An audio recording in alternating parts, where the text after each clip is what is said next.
Que bom que você está aqui, que bom que você está assistindo esse vídeo, a paz do Senhor. Nós ainda não podemos nos reunir no nosso culto às 9h45 da manhã aos domingos, mas nós podemos compartilhar a palavra de Deus. Então eu gostaria de pedir para você que você divulgasse esse vídeo, que você mandasse na sua lista de transmissão, no seu grupo de amigos, de parentes dos seus parentes, colegas de trabalho, que você desse o seu like, que você incentivasse as pessoas a se inscreverem, porque este canal ele é dedicado exclusivamente a Deus, é exclusivamente a palavra de Deus. Então é uma forma de nós abençoarmos as vidas. Diante de tantas notícias ruins, nós podemos abençoar com notícia, com a mensagem que traz alegria, com uma mensagem que traz esperança, com uma mensagem que nos direciona a abençoar a vida das pessoas. Você pode ser uma pessoa abençoadora, tá? E por isso hoje eu quero falar com vocês sobre agindo como um servo de Deus. E para isso nós vamos usar o texto de 2 Reis, capítulo 4, a história de Eliseu com aquela mulher sunamita. Antes de mais nada, eu quero dizer para você o seguinte, olha, presta atenção. Quando você fala de Eliseu, você tem que se lembrar que Eliseu ele era profeta, e como profeta, muitas vezes ele usou o poder de Deus para ajudar as pessoas em maior necessidade. Por exemplo, no capítulo 2, ele vai lá e purifica uma fonte de água lá em Jericó. Quantas vidas você acha que ele abençoou? Aqui mesmo no capítulo 4, ele inicia dizendo que uma viúva muito pobre estava endividada e os seus filhos iam ser tomados como escravos. E o que Eliseu faz? Eliseu manda ela se trancar na sua casa com seus filhos, recolher vasilhas de todos os seus vizinhos, e ali ele abençoa aquela mulher, né? Deus usa a vida de Eliseu para abençoar aquela mulher, tá? Então você vê o poder de Deus ajudando a necessidade dela, na multiplicação do azeite, porque o azeite era comercial naquela época, então ela vendendo o azeite, ela conseguiria pagar as dívidas e ainda subsistir. E logo na sequência, nós vimos aqui Eliseu abençoando a vida de uma mulher rica, tá? Uma mulher rica, uma mulher que não tinha filhos. Então, eu gostaria que você prestasse atenção que Eliseu, aqui tem uma segunda verdade, que não só ele usa o poder de Deus para ajudar os necessitados, mas aqui também tem uma segunda verdade, que Eliseu, ele se relaciona com todo tipo de pessoa. Não há distinção, tá? As mais diversas classes sociais, ele trata todas essas pessoas como iguais. Por quê? Porque Deus não faz distinção de pessoas. E se ele como profeta era a voz de Deus, não poderia ele também fazer a distinção de pessoas. Então aqui, nós hoje, atualmente, como servos de Cristo Jesus, como igreja de Cristo Jesus, nós também não podemos fazer nenhum tipo de distinção. Por quê? Porque nós estamos revelando o caráter, o amor, a misericórdia e a graça de Jesus. E se nós estamos revelando estas coisas, nós não podemos tratar as pessoas de maneira diferente, pelo contrário, nós devemos nos relacionar com elas da mesma maneira, com a mesma atenção, com o mesmo cuidado e com o mesmo amor. Beleza? Então vamos lá para o texto, eu quero ler com você inicialmente 2 Reis capítulo 4, do verso 8 ao verso 10. Vamos lá? Diz assim o texto: certo dia, Eliseu foi à cidade de Sunem. Uma mulher rica que morava na cidade convidou para fazer uma refeição em sua casa. Depois disso, sempre que ele passava por lá, parava na casa dela para comer. A mulher disse ao marido: sem dúvida este homem que sempre passa por aqui é um santo homem de Deus. Vamos construir um quartinho para ele no terraço, mobiliar com uma cama, uma mesa, uma cadeira, uma lâmpada, e quando ele passar por aqui terá um lugar para ficar. Bom, desse texto aqui, eu quero destacar o seguinte: o testemunho. A importância do testemunho. Veja só, essa mulher com certeza, ela analisou o comportamento de Eliseu, analisou também as suas atitudes, a sua conversa, analisou o seu caráter, os seus princípios, para que depois, ela diante desse conjunto de informações, ela pudesse fazer essa afirmação de que ele é de fato um santo homem de Deus. Você sabia que nós revelamos muitas coisas a nosso respeito através das nossas conversas? Pode ter certeza disso. Jesus disse assim, ó: onde estiver o seu tesouro, ali estará o seu coração. E a boca fala que o coração está cheio. Se o seu tesouro é o reino de Deus, e você vive de acordo com os princípios, de acordo com a ética e com a moralidade do reino de Deus, a tua boca vai revelar justamente isso. Porque se o seu coração está nesse tesouro, a tua boca vai falar o que o coração está cheio. e o seu coração está cheio desses tesouros do reino de Deus. Então é muito importante, você revela muito de quem você através da sua fala, através da forma como você conversa. Mas não é só isso também.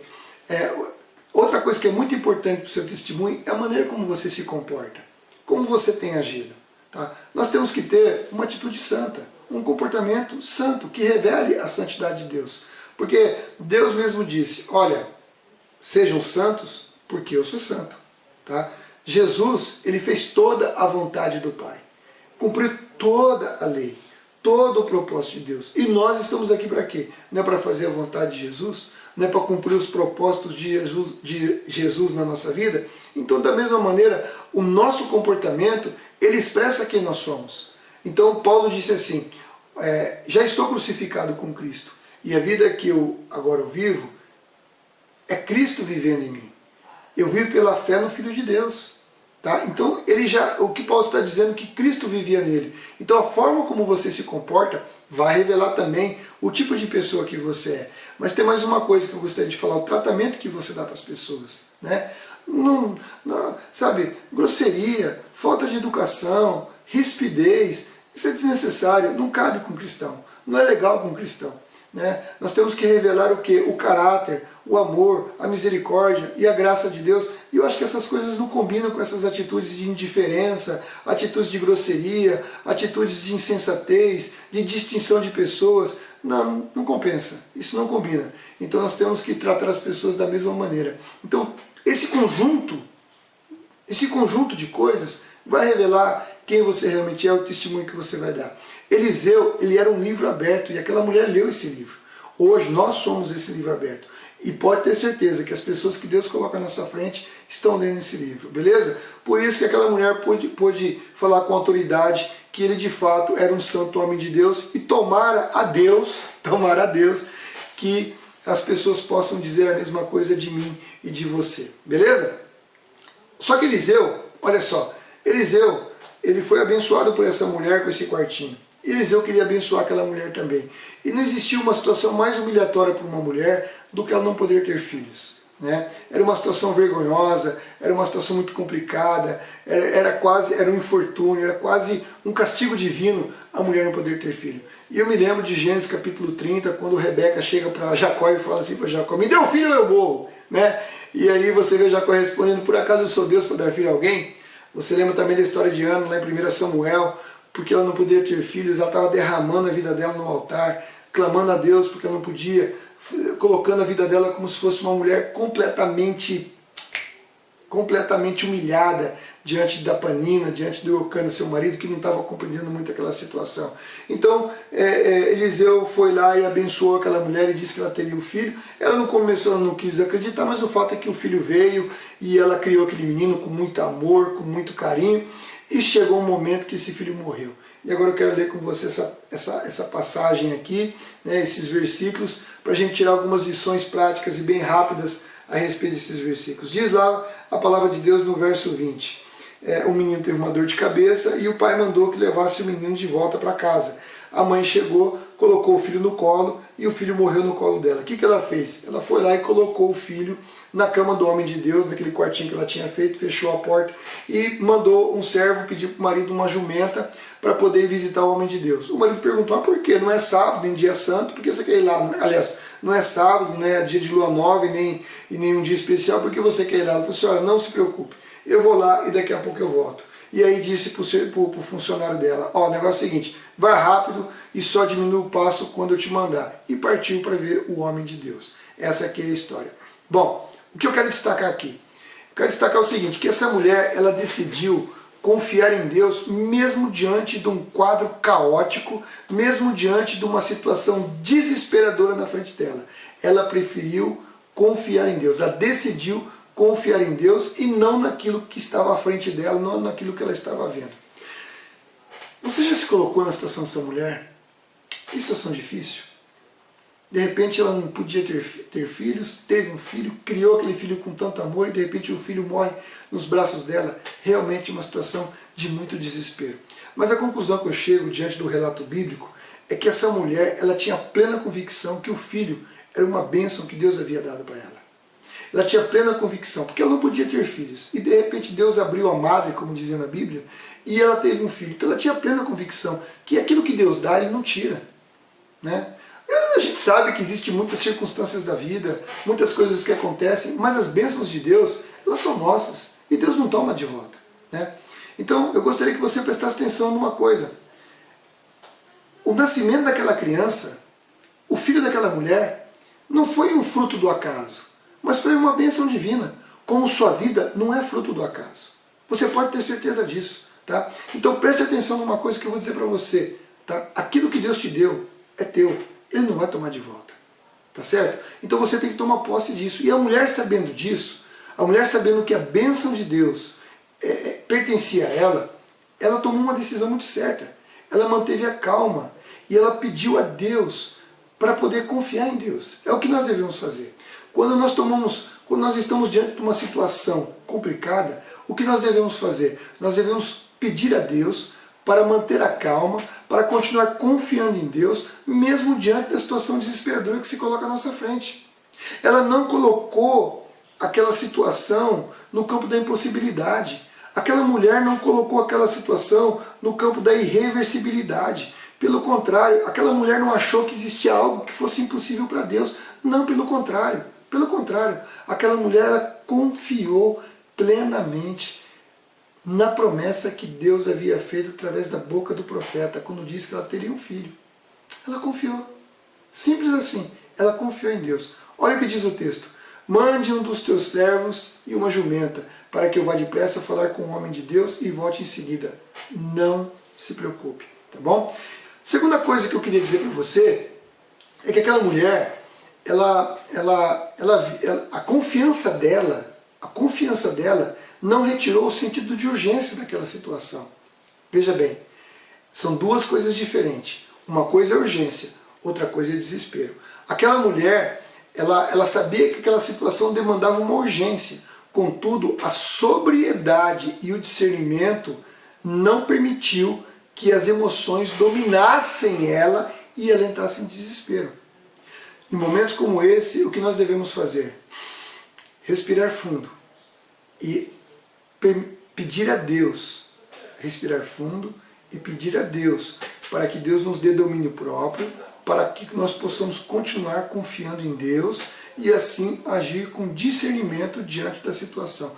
Nós não podemos permitir que as nossas emoções elas tomem a frente, porque se elas tomarem a frente, vai dar ruim.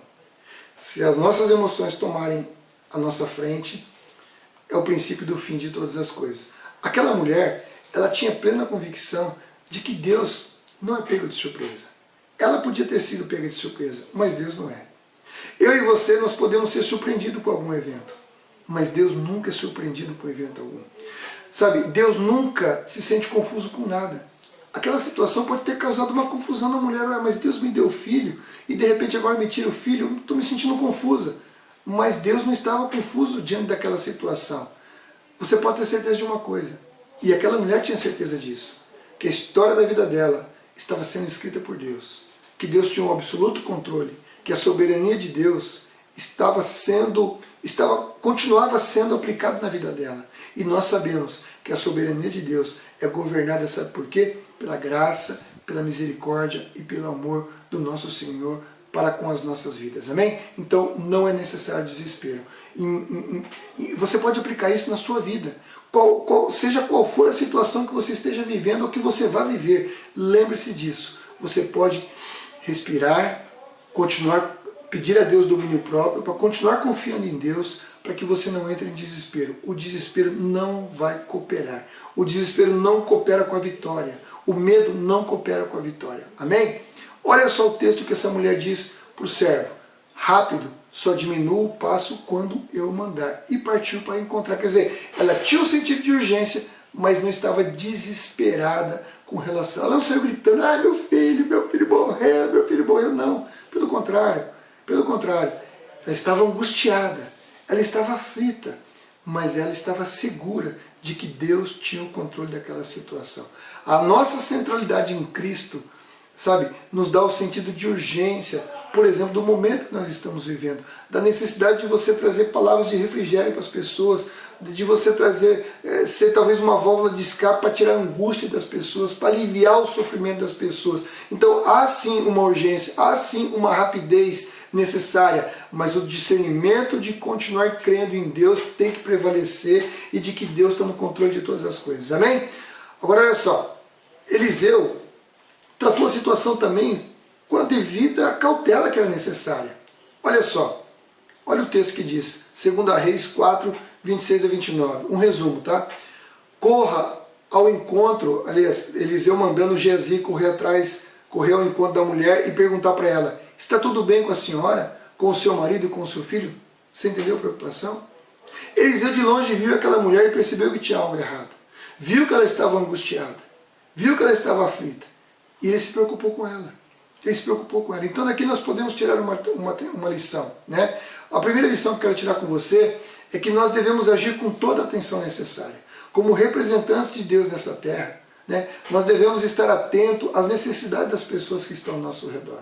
Há muitas pessoas que estão perdendo emprego, há muitas pessoas que estão com contrato suspenso, há muitos amigos nossos que estão aflitos, angustiados, e nós temos que estar atentos às emoções, à saúde espiritual dessas pessoas, à saúde emocional, à saúde psicológica dessas pessoas. Por quê? Porque nós podemos muitas vezes trazer alívio para essas pessoas só ouvindo elas, ouvindo as suas dificuldades, sendo talvez ali o portador de um versículo, de uma palavra de ânimo, que pode trazer alívio à carga emocional que aquela pessoa está passando naquele momento, que pode muitas vezes aliviar o sofrimento daquela pessoa. A nossa fé, ela precisa ser materializada. Tiago fala isso, né? Se você fala que tem fé, mas você não materializa ela em boas obras, então a sua fé é vazia, a sua fé é vã. E a nossa fé, ela precisa ser materializada. E é nesse momento que nós estamos vivendo agora que eu entendo que é uma excelente oportunidade de você colocar isso em prática,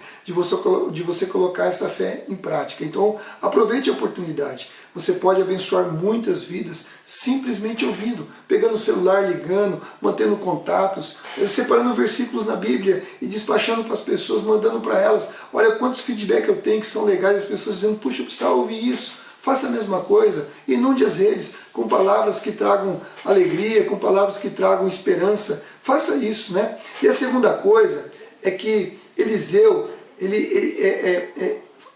ele era a pessoa requisitada e não outra.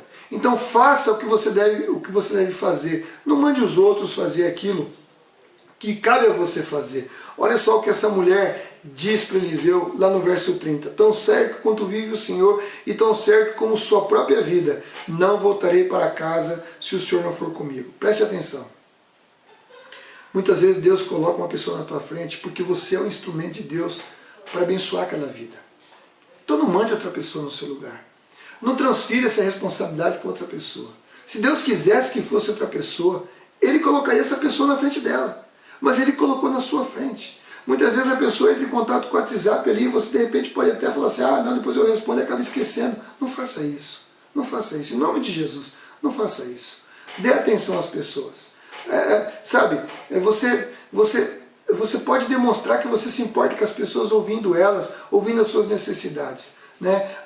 O afastamento social não é sinônimo de indiferença social, muito pelo contrário. Nós podemos obedecer às nossas autoridades, nós podemos manter o distanciamento, usar a máscara, usar o gel, nós podemos manter o distanciamento de 1,5 m e ainda assim dar a atenção necessária, fazer aquilo que é preciso, ser um cristão de verdade, revelar o amor de Deus, a graça de Jesus para as pessoas de maneira que possa abençoar a vida delas. Eu creio, irmãos, eu tenho certeza absoluta que a nossa fé e nosso caráter está sendo provado por meio dessa pandemia, do distanciamento social, como é que nós vamos nos conduzir, como é que nós vamos fazer. E nós podemos tirar lições práticas desse texto. Primeiro, o testemunho.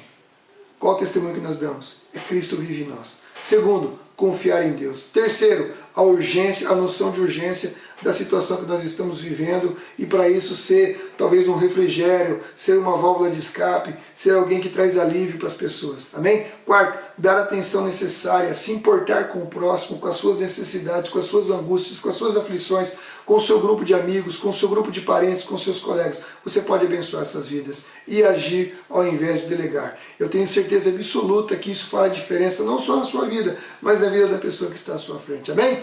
Então Deus abençoe sua vida, que você aproveite este momento, que você curta. Se você curtiu essa mensagem, ela falou com você, dá o seu like aí, se inscreva no canal, abençoe outras vidas, divulgue o canal, divulgue as mensagens, inunde as redes com a palavra de Deus, que eu tenho certeza que vai ser abençoador. Que Deus abençoe, que você tenha um excelente domingo e uma excelente semana para a glória de Jesus. Amém?